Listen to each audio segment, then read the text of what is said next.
Hinold up at pinatay sa Cavite ang isang TNVS driver ng 3 niyang pasahero. Na-record sa dashcam ang aktwal na pagpatay. Nangyari po ito noong Mayo at hanggang ngayon, nawawala po ang biktima. Babala, sensitibo po ang inyong mapapanood at madidinig. Fingerprint mo itong isang second niya. Ay, walang password.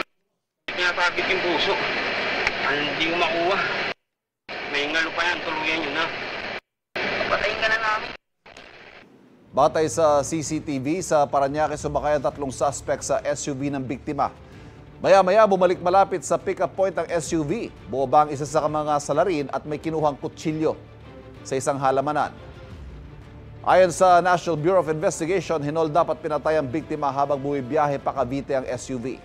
Noong hapong yon, iniwan ng mga salarin ng SUV sa tapat ng isang convenience store sa Valenzuela. Doon na-recover ang sasakyan na may mga dugo at damit pero wala ang bangkay ng biktima. Tukoy na raw ng NBI ang mga suspect na naharap sa reklamong carnapping with robbery with homicide.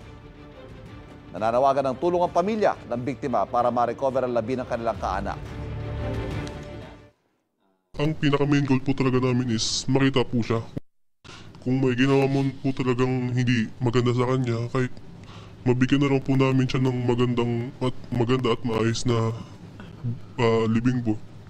Masakit, sir. Kasi hindi niya deserve mangyari sa kanya yung dinanas niya dun sa mga taong walang awa po.